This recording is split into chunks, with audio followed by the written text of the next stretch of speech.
नमस्कार। Byju's exam prep IAS Hindi में आपका स्वागत है। प्रस्तुत है दैनिक समाचार विश्लेषण। सत्र के विषय आपके समक्ष हैं। आज के सत्र में हम चर्चा करेंगे प्रवर्तन निदेशालय की कार्यप्रणाली, भारत की राष्ट्रीय साइबर सुरक्षा रणनीति की स्थिति, वैज्ञानिक वाई नायुदम्मा का कार्य और योगदान तथा ओडिशा सर्पदंश निवारण प्रयासों पर। सत्र के अंत में हम मुख्य परीक्षा अभ्यास प्रश्न की चर्चा करेंगे और इससे संबंधित उत्तर संरचना भी हम आपको देंगे। तो चलिए शुरू करते हैं। पहला आलेख आपके समक्ष है। इसे पेज नंबर 8 से लिया गया है और इसका संबंध जीएस पेपर 2 में गवर्नेंस से है। इसे आप जीएस पेपर 2 में ही पॉलिटी से भी जोड़कर देख सकते हैं। मूल रूप से हम इसमें बात करेंगे प्रवर्तन निदेशालय की कार्यप्रणाली पर। प्रवर्तन निदेशालय, जिसे अंग्रेजी में एनफोर्समेंट डायरेक्टरेट या शॉर्ट में ईडी कहा जाता है, वह अक्सर ही चर्चा में रहता है। मूल रूप से हम इसका उत्थान 1 मई 1956 को देखते हैं, जब विदेशी मुद्रा विनियमन अधिनियम यानी फेरा के तहत मुद्रा विनिमय नियंत्रण कानूनों के उल्लंघन से निपटने के लिए आर्थिक मामलों के विभाग में एक प्रवर्तन इकाई का गठन किया गया था। वर्तमान में ईडी आज धन शोधन निवारण अधिनियम यानी prevention of money laundering act, भगोड़ा आर्थिक अपराधी अधिनियम, विदेशी मुद्रा प्रबंधन अधिनियम और फेरा के तहत आर्थिक अपराधों की जांच करने वाला एक महत्वपूर्ण बहुआयामी संगठन है। प्रवर्तन निदेशालय के संदर्भ में आपको यह समझना होगा कि इसे शक्तियां कहां से मिलती हैं।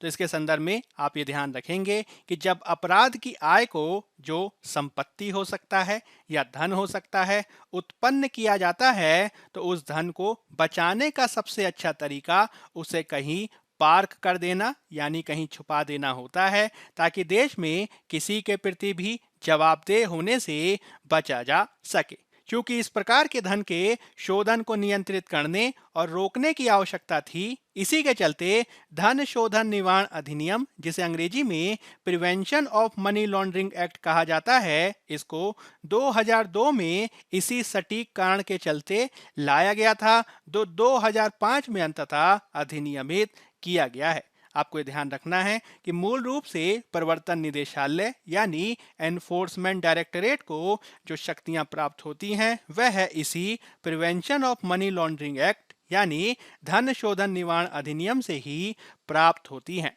Prevention of money laundering act यानी धन शोधन निवारण अधिनियम का उद्देश्य भारत के बाहर पार्क किए गए यानी छुपा कर रखे गए धन को रोकना, उसकी लेयरिंग यानी उसे अलग अलग बैंक खातों आदि में छुपाना और पैसे के मूल स्रोत आदि का पता लगाना निर्धारित किया गया है। इसके चलते अधिनियम के अनुसार प्रवर्तन निदेशालय यानी ईडी को धारा 48 और धारा 49 के तहत जांच करने की शक्ति प्राप्त हुई है। इसके अलावा आप ये ध्यान रखेंगे कि यदि विदेश में धन शोधन किया गया है, तो धन शोधन निवारण अधिनियम के अनुसार गठित न्यायालय इसके तहत कार्य करती है। सरकार के द्वारा भी इसके संदर्भ में आवश्यक दस्तावेजों और साक्ष्यों को साझा करके सहायता की जाती है। मूल रूप से यह सभी प्रावधान इसलिए किए जाते हैं ताकि लोगों के मन में धन शोधन को लेकर एक प्रकार का अपराध बोध पैदा हो सके, इसको लेकर एक प्रकार का निवारण हासिल किया जा सके और मूल रूप से लोगों में इसके अपराध को लेकर भय पैदा करके इसको रोकने का प्रयास किया जाता है। इसमें हमें यह भी ध्यान रखना होगा कि जब कोई अपराध किया जाता है तो ऐसी कौन सी स्थिति होती है जब प्रवर्तन निदेशालय यानी ईडी कार्यवाही करता है। जब भी किसी स्थानीय पुलिस स्टेशन के द्वारा कोई अपराध दर्ज किया जाता है जिसमें अपराध की आय 1 करोड़ रुपए से अधिक होती है, तो जांच करने वाला पुलिस अधिकारी प्रवर्तन निदेशालय यानी ईडी को विवरण भेजता है। इसके अलावा यदि कोई अपराध ईडी के ही संज्ञान में आता है, तो वह एफआईआर या चार्जशीट के लिए भी सीधे पुलिस को कॉल कर सकते हैं। ऐसा यह पता लगाने के लिए किया जाता है कि इसमें किसी प्रकार का कोई धन शोधन नहीं हुआ हो और यदि ऐसा होता है तो ईडी इसमें कार्यवाही कर देता है। इसमें हमें यह भी समझना होगा कि स्थानीय पुलिस जिस प्रकार की कार्यवाही करती है और प्रवर्तन निदेशालय के अधिकारी जिस प्रकार की कार्यवाही करते हैं, उसके बीच जो जांच है वह किस प्रकार से अंतर रखती है। इसके संदर्भ में आप एक उदाहरण पर विचार कर सकते हैं, जैसे कि यदि किसी नेशनलाइज बैंक यानी राष्ट्रीयकृत बैंक में चोरी की गई है, तो स्थानीय पुलिस स्टेशन पहले अपराध की जांच करेगा। अगर ये पता चलता है कि बैंक के संस्थापक ने सारा पैसा ले लिया और अपने घर में रख लिया बिना खर्च या इस्तेमाल किए, तो वह अपराध केवल चोरी है और ईडी इसमें हस्तक्षेप नहीं करेगा, क्योंकि राशि को पहले ही जब्त कर लिया गया है। लेकिन अगर चोरी हुई रकम का इस्तेमाल 4 या उसके बाद के सालों के बाद कुछ संपत्ति खरीदने में किया जाता है, तो वह गलत तरीके से कमाया गया काला धन बाजार में वापस आ जाता है। इसके अलावा अगर उसी पैसे को देश के अलग अलग हिस्सों में संपत्ति खरीदने के लिए किसी और को दे दिया जाए, तो उस स्थिति में भी पैसे की लॉन्ड्रिंग होती है और तब ईडी पैसे की वसूली के लिए संपत्तियों की लेयरिंग और अटैचमेंट की जांच कर सकती है। इसी प्रकार से अगर 1 करोड़ रुपए के मूल्य के आभूषण चोरी हो जाते हैं, तो पुलिस अधिकारी चोरी की जांच करेंगे। हालांकि ईडी इसमें धन शोधन आदि के मामलों के संदर्भ में 1 करोड़ रुपए की राशि की वसूली के लिए आरोपियों की संपत्ति को भी कुर्क कर सकता है। धन शोधन निवारण के तहत ही आपको प्रवर्तन निदेशालय यानी ईडी की कुछ अन्य भूमिकाओं और कार्यों को भी जानने की आवश्यकता है, जैसे कि प्रवर्तन निदेशालय धन शोधन निवारण अधिनियम की धारा 16 और धारा 17 के तहत यह तय करने के बाद कि धन शोधन किया गया है, संपत्ति की तलाशी कर सकता है तथा धन या दस्तावेज को भी जब्त कर सकता है। इसके अलावा आपको यह भी ध्यान रखना है कि जब तलाशी या जब्ती हो जाती है, तो उसके आधार पर अधिकारी ये तय करते हैं कि धारा 19 के अनुसार व्यक्ति की गिरफ्तारी की आवश्यकता है अथवा नहीं। इसके अलावा धारा 50 के तहत प्रवर्तन निदेशालय व्यक्ति को पूछताछ के लिए बुलाए बिना ही सीधे तलाशी और जब्ती भी कर सकता है।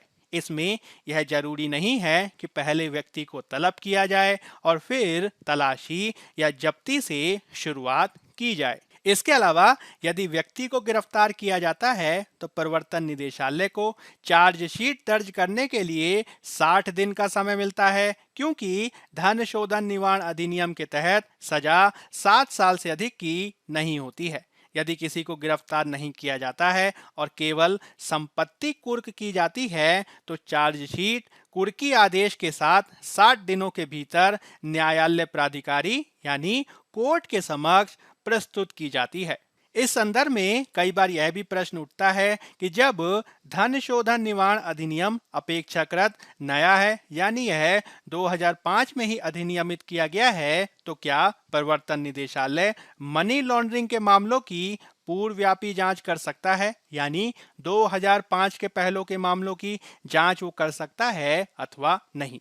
तो इसके संदर्भ में आप ये ध्यान रखेंगे कि अगर गलत तरीके से अर्जित की गई संपत्ति 2005 से पहले अर्जित की गई है और उससे पहले ही उसका निपटान यानी निपटारा कर दिया गया है, तो prevention of money laundering act यानी धन शोधन निवारण अधिनियम के तहत कोई मामला नहीं बनता है। लेकिन अगर अपराध की आय 2005 से पहले छुपा कर रखी गई हो और 2005 के पश्चात संपत्ति आदि को खरीदकर इस्तेमाल की जाए, तो पैसे का रंग अभी भी काला ही है, यानी अभी भी वह गैर कानूनी स्रोतों से ही अर्जित किया गया धन है और इसके तहत व्यक्ति पर prevention of money laundering act यानी धन शोधन निवारण अधिनियम के तहत मुकदमा चलाया जा सकता है।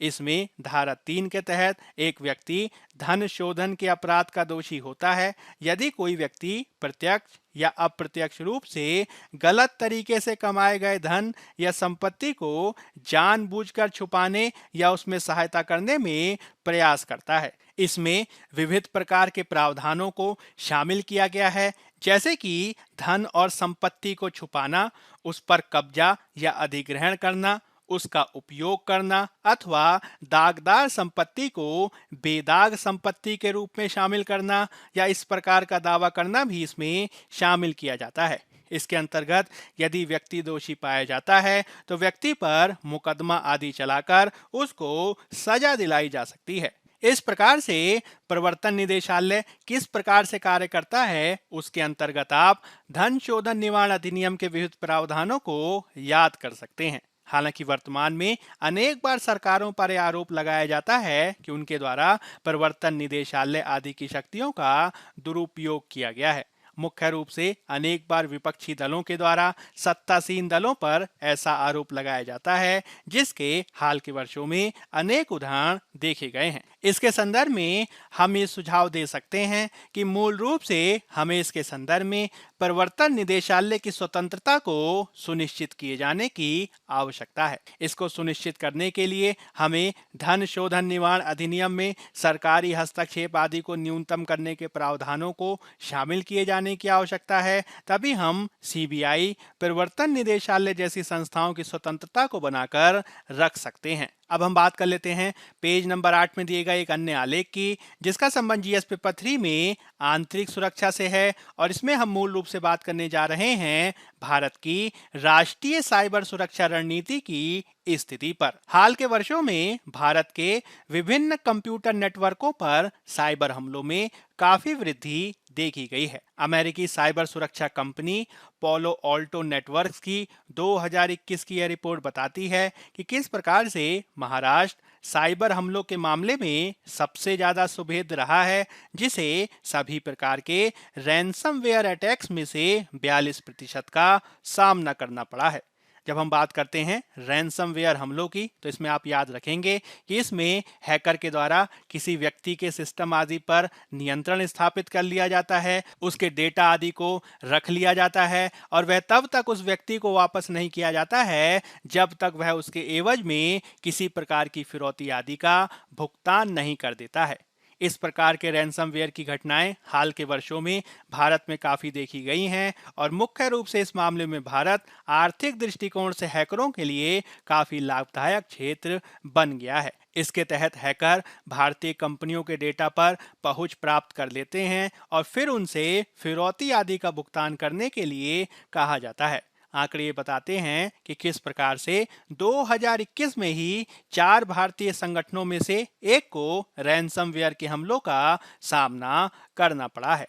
इसमें मुख्य रूप से भारतीय संगठनों में जो रैंसमवेयर है उनमें 218% की वृद्धि देखी गई है, जबकि वैश्विक औसत इसमें मात्र 21% का ही है। इसमें भी मुख्य रूप से हैकरों के द्वारा सॉफ्टवेयर और सेवा क्षेत्र, पूंजीगत वस्तु क्षेत्र और सरकारी कंपनियों आदि को सबसे ज्यादा निशाना बनाया गया है। इस प्रकार के साइबर हमलों की जो वृद्धि देखी गई है, उसी के चलते अब भारत के लिए साइबर सुरक्षा को तत्काल मजबूत करने की आवश्यकता ला दिया है। इसी पृष्ठभूमि में हम भारत के लिए एक राष्ट्रीय साइबर सुरक्षा रणनीति के महत्व को समझ सकते हैं। उल्लेखनीय है कि भारत के लिए एक राष्ट्रीय साइबर सुरक्षा रणनीति की संकल्पना data security council of India के द्वारा एक रिपोर्ट के माध्यम से की गई है। इसके माध्यम से भारत के लिए एक सुरक्षित, विश्वसनीय, लोचशील और गतिमान साइबर स्पेस बनाने के लिए मुख्य रूप से 21 क्षेत्रों पर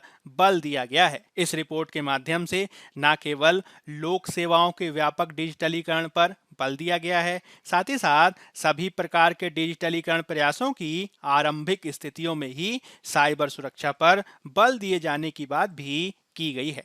इसके लिए यह भी आवश्यक है कि हम अपनी संस्थागत क्षमताओं का वर्धन करें ताकि संस्थाएं मिलकर साइबर हमलों का आसानी से सामना कर सकें। इसके लिए आशंकित साइबर हमलों का पूर्ण मूल्यांकन किए जाने की जरूरत है और इसके लिए अभी से प्रयासों को किया जाना है। इसके लिए यह भी आवश्यक है कि भारत में डिजिटल और विभिन्न क्षेत्रों में जो सप्लाई चेन्स आदि कार्य कर रही हैं, जिसके माध्यम से एक क्षेत्र से दूसरे क्षेत्र में वस्तुओं और सेवाओं को लाया ले जाया जाता है, उसकी सुरक्षा को भी सुनिश्चित किया जाना चाहिए, जिसके लिए नियमित आधार पर मॉनिटरिंग और मैपिंग की आवश्यकता है।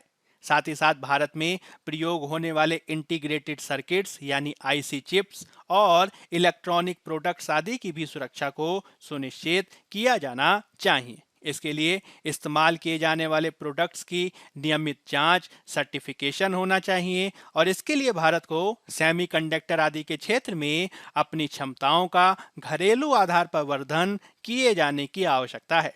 इसके संदर्भ में हमें यह भी ध्यान रखना होगा कि किस प्रकार से वर्तमान में भारत में डिजिटल पेमेंट्स आदि के क्षेत्र में व्यापक वृद्धि देखी गई है, जिसके माध्यम से करोड़ों अरबों रुपए का लेन देन सक्षम होता है। एक सुरक्षित साइबर सुरक्षा रणनीति के अंतर्गत इस प्रकार के डिजिटल पेमेंट्स की सुरक्षा को भी किया जाना उतना ही महत्वपूर्ण है, क्योंकि इससे लोगों का विश्वास डिजिटल पेमेंट सिस्टम पर बना रहता है। हमें यह भी ध्यान रखना होगा कि आगे आने वाले समय में सूक्ष्म, लघु और मध्यम उपक्रमों में भी तकनीक और डिजिटलीकरण का प्रयोग बढ़ने जा रहा है। इसके लिए हमें यह आवश्यक है कि हम सूक्ष्म, लघु और मध्यम उपक्रमों के लिए भी साइबर सुरक्षा ढांचे को मजबूत करें। इसके लिए डाटा काउंसिल की रिपोर्ट विभिन्न प्रकार के सरकारी प्रयासों की बात करती है, जिसको लागू किए जाने की आवश्यकता है। जैसे कि सबसे पहले तो हमें बजटीय प्रावधान में वृद्धि को किए जाने की आवश्यकता है, जिसके तहत वार्षिक बजट का न्यूनतम 0.25% आवंटन प्रारंभ में सुनिश्चित किया जाना चाहिए, जिसे आगे बढ़ाकर 1% तक किया जा सकता है। साथ ही साथ विभिन्न मंत्रालयों और एजेंसियों के द्वारा भी अपने प्रौद्योगिकी व्यय का 15 से 20% साइबर सुरक्षा के लिए निर्धारित किया जाना चाहिए। इसके संदर्भ में साइबर सुरक्षा के लिए फंड ऑफ फंड्स की स्थापना की जा सकती है और राज्यों के क्षमता निर्माण के लिए केंद्रीय वित्त पोषण का मार्ग भी अपनाया जा सकता है। दूसरा सुझाव जो इसमें महत्वपूर्ण है वह है अनुसंधान, नवाचार, कौशल निर्माण और प्रौद्योगिकी विकास पर बल देता है। इसके अंतर्गत परिणाम आधारित कार्यक्रमों के माध्यम से साइबर सुरक्षा के लिए एक लघु और दीर्घकालिक एजेंडा स्थापित किए जाने की आवश्यकता है। इसके लिए हमें साइबर सुरक्षा पर काम करने हेतु विशेषज्ञों को भी आकर्षित किए जाने की आवश्यकता है, जिनको राष्ट्रीय और राज्य दोनों स्तरों पर विभिन्न प्रकार के हैकाथॉन, व्यवहारिक कार्यशालाएं और साथ ही साथ सुरक्षा पर सिमुलेशन आदि आयोजित करके प्राप्त किया जा सकता है।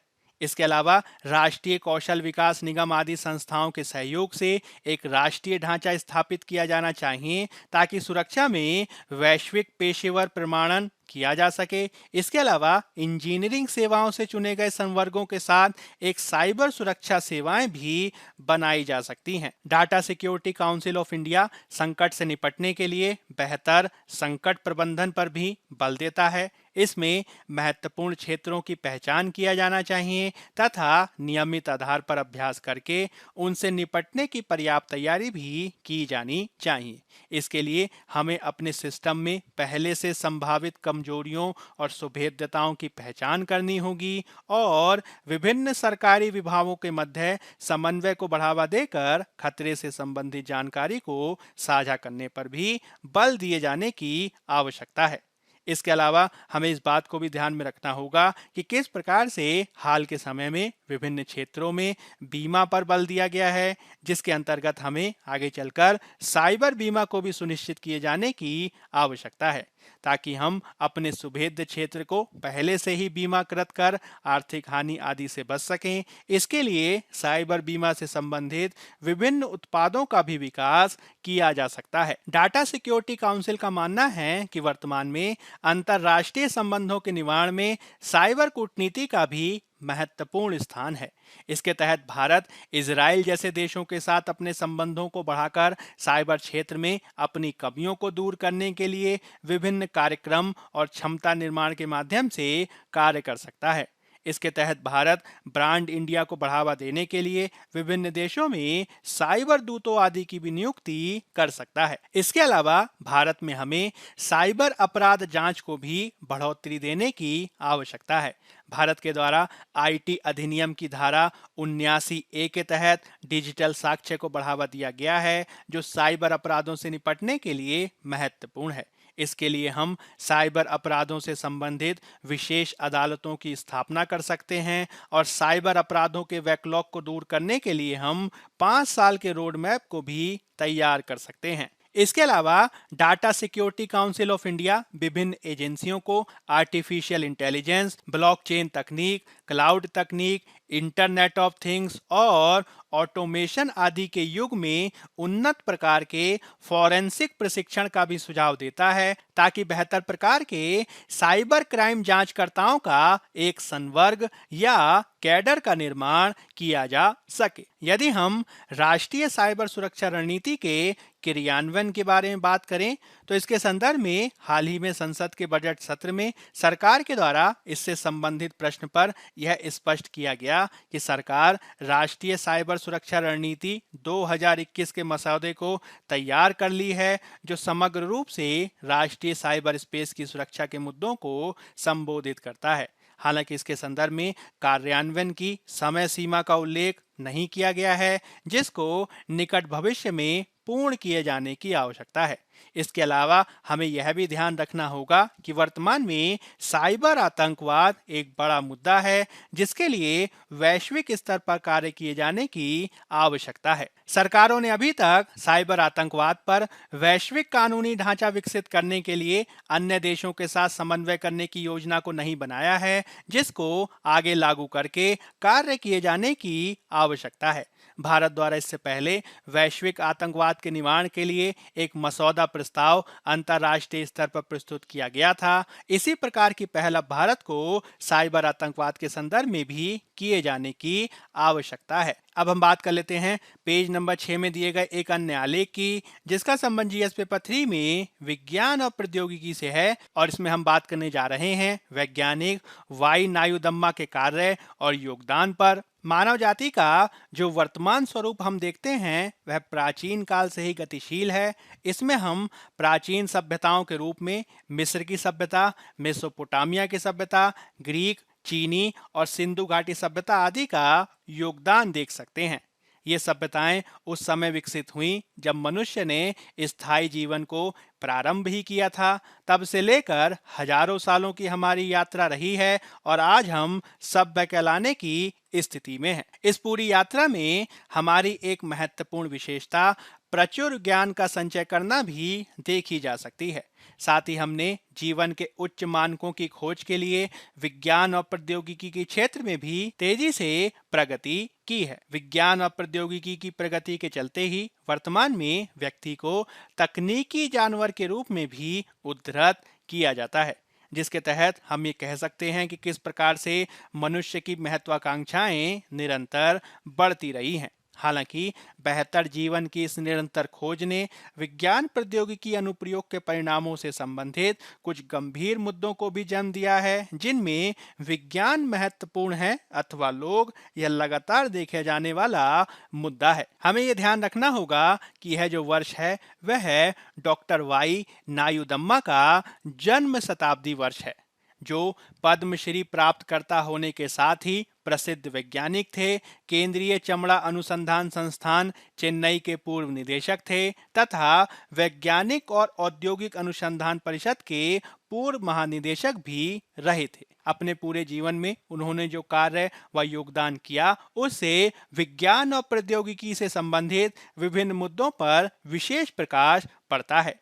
यह विज्ञान प्रौद्योगिकी से संबंधित विविध दर्शनों को भी स्पष्ट करता है, जो हमारे लिए आज भी मार्गदर्शक हैं। डॉक्टर नायुदम्मा ने अपने पूरे जीवन में विज्ञान और प्रौद्योगिकी को लोगों के अनुकूल बनाने के लिए प्रयास किया, जिससे लोगों के द्वारा महसूस की गई चिंताओं को ध्यान में रखकर विज्ञान और प्रौद्योगिकी और उससे जुड़े मूल्य के लिए कार्य किया गया था। डॉक्टर नायुदम्मा के काम और योगदान से हम इस बात को भी समझ सकते हैं कि किस प्रकार से वैज्ञानिक और प्रौद्योगिकीविद बदलाव के प्रभावी एजेंट हो सकते हैं। इसके अंतर्गत न केवल हम प्रभावी रूप से तकनीकी साधनों को लोगों तक पहुंचा सकते हैं, अपितु लोगों की वास्तविक समस्याओं को हल करने के लिए भी विज्ञान और प्रौद्योगिकी का प्रयोग कर सकते हैं। हमें इस बात को भी समझने की आवश्यकता है कि किस प्रकार से विज्ञान समाज के लिए होना चाहिए और प्रौद्योगिकी लोगों की जरूरतों से संचालित होनी चाहिए। इसके अंतर्गत डॉक्टर नायुदम्मा के विशिष्ट कार्यों का उदाहरण हम चमड़ा बड़ा वैज्ञानिक के रूप में उनके योगदान के संदर्भ में देख सकते हैं, जिन्होंने भारत में चर्म शोधन उद्योग के चेहरे और प्रकृति को बदलने में अग्रणी योगदान किया है। उल्लेखनीय है कि भारत में मृत जानवरों की खाल को इकट्ठा करने का पेशा पारंपरिक समुदायों के द्वारा ही किया जाता रहा है, जिसे अनेक बार निम्न रूप में देखा जाता था। डॉक्टर नायुदम्मा ने विज्ञान और प्रौद्योगिकी के माध्यम से इस धारणा को बदलने का प्रयास किया। इसके तहत उन्होंने चर्म शोधन श्रमिकों की आय में सुधार करने के लिए चमड़े के उत्पादों को तकनीकी उन्नयन के माध्यम से बढ़ावा दिया था। इस प्रक्रिया में उन्होंने यह साबित करने का प्रयास किया कि विज्ञान और प्रौद्योगिकी का प्रयोग अधिक लाभकारी रोजगार को बढ़ावा देने के अलावा किस प्रकार से आर्थिक व्यवहार्यता को बढ़ाने में किया जा सकता है। डॉक्टर नायुदम्मा के प्रयासों का ही परिणाम है कि वर्तमान में भारतीय चमड़ा उत्पाद अंतर्राष्ट्रीय रूप से स्वीकृत उत्पाद हैं, जिनकी दुनिया भर में काफी मांग है। इसके चलते अब विभिन्न समुदायों के लोग पारंपरिक पूर्वाग्रहों को तोड़ते हुए चमड़ा उद्योग में शामिल हो रहे हैं, जो निश्चित रूप से डॉक्टर नायुदम्मा को सामाजिक परिवर्तन का एजेंट बना देते हैं।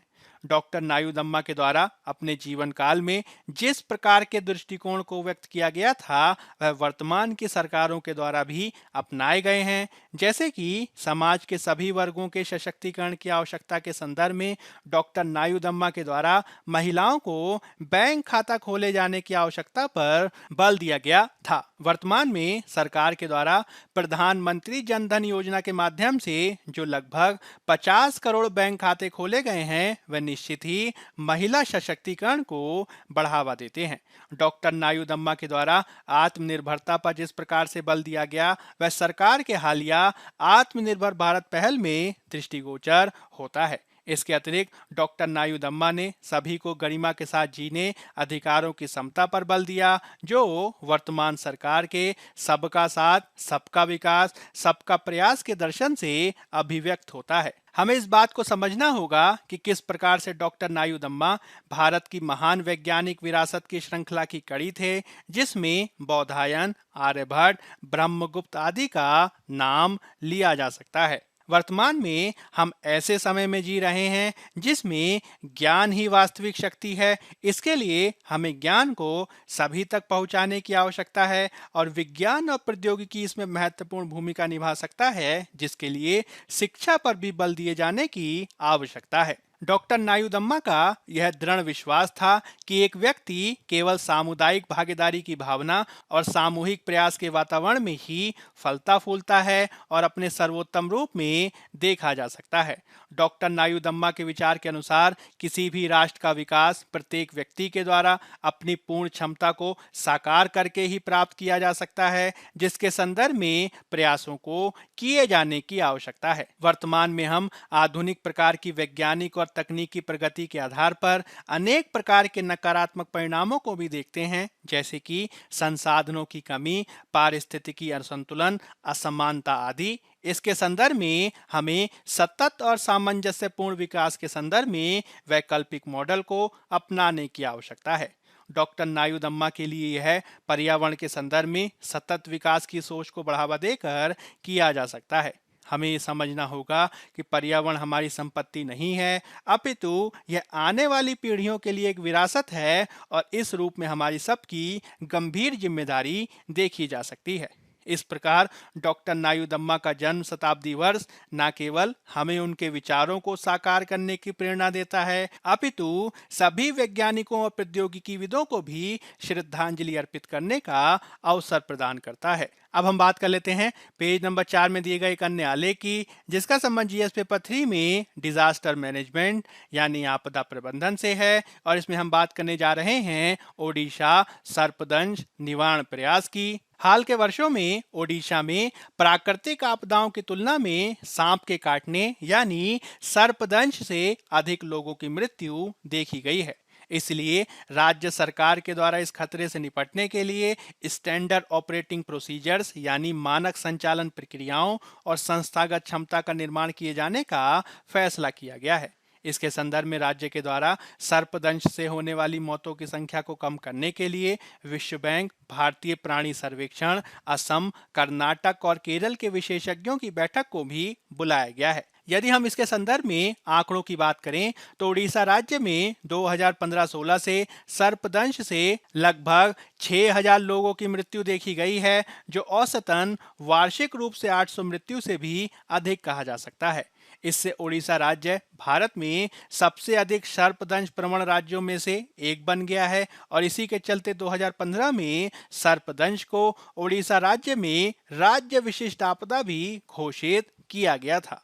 वैज्ञानिकों के अनुसार इसके संदर्भ में हमें सांपों के बारे में जागरूकता को बढ़ाने की आवश्यकता है। यदि हम सरीसृप के बारे में अधिक जागरूकता को बढ़ाएं तो उसके अनुसार अपने व्यवहारों में बदलाव ला सकते हैं, जिससे लोगों को उनके आसपास के हताहतों की संख्या को कम करने में मदद मिल सकती है। सरकार के द्वारा भी इस बात को ध्यान में रखते हुए सर्पदंश से होने वाली मौतों के संदर्भ में स्वास्थ्य बुनियादी ढांचे का निर्माण किए जाने का प्रयास किया गया है। इसके तहत हर अस्पताल में प्रशिक्षित जनशक्ति, विषरोधी दवाओं के साथ ही समर्पित प्रकार के वार्ड को भी स्थापित किया गया है। इसके अलावा मानव सरीसृप संघर्ष को कम करने के लिए गांव स्तरीय सांप बचाव दल आदि को भी स्थापित किए जाने पर बल दिया गया है। विशेषज्ञों का मानना है कि पूरे भारत में हर दिन औसतन 4800 से अधिक लोग सांपों के द्वारा काटे जाते हैं, जिससे लोगों में सांपों को मारने की प्रवृत्ति बढ़ती है। विशेष रूप से ग्रामीण भारत के अधिकांश हिस्सों में खराब स्वास्थ्य सुविधाएं और सांपों के बारे में गलत धारणाएं सर्पदंश पीड़ितों को गुमराह करती हैं, जिससे उनमें मृत्यु के प्रति संवेदनता देखी जाती है। इस प्रकार उड़ीसा के द्वारा सर्पदंश निवारण के प्रति जो प्रयास किया जा रहा है, निश्चित रूप से इस विसंगति को दूर करने में वह महत्वपूर्ण प्रयास हो सकता है। अब हम बात कर लेते हैं मुख्य परीक्षा अभ्यास प्रश्न की। पहला प्रश्न है, हाल के समय में प्रवर्तन निदेशालय निरंतर चर्चा का विषय रहा है। इस पृष्ठभूमि में प्रवर्तन निदेशालय और उसकी कार्यप्रणाली पर प्रकाश डालें। 150 शब्द, 10 अंक। दूसरा प्रश्न है, भारत पर हालिया साइबर हमलों की वृद्धि ने भारत के लिए साइबर सुरक्षा को तत्काल मजबूत करने की आवश्यकता को प्रकाश में ला दिया है। इसके संदर्भ में भारत की राष्ट्रीय साइबर सुरक्षा रणनीति में किन आवश्यक तत्वों की उपस्थिति होनी चाहिए तथा इसमें सरकार को किस प्रकार के प्रयासों को किए जाने की आवश्यकता है, स्पष्ट करें।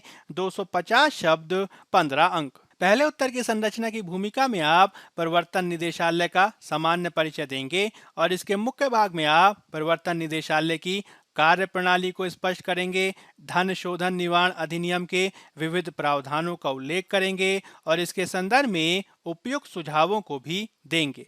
अंत में आप एक उपयुक्त सकारात्मक निष्कर्ष प्रस्तुत करेंगे और इस रूप में आपका उत्तर पूर्ण होगा। दूसरे उत्तर की संरचना की भूमिका में आप भारत पर हाल के साइबर हमलों का सामान्य परिचय देंगे। इसके मुख्य भाग में आप हालिया साइबर हमलों की पृष्ठभूमि में राष्ट्रीय साइबर सुरक्षा रणनीति की व्याख्या करेंगे, राष्ट्रीय साइबर सुरक्षा रणनीति के आवश्यक तत्वों को स्पष्ट करेंगे और इसके संदर्भ में आवश्यक सरकारी प्रयासों को भी बताएंगे। अंत में आप एक उपयुक्त सकारात्मक निष्कर्ष प्रस्तुत करेंगे और इस रूप में आपका उत्तर पूर्ण होगा। दैनिक समाचार विश्लेषण के आज के अंक में फिलहाल इतना ही। धन्यवाद।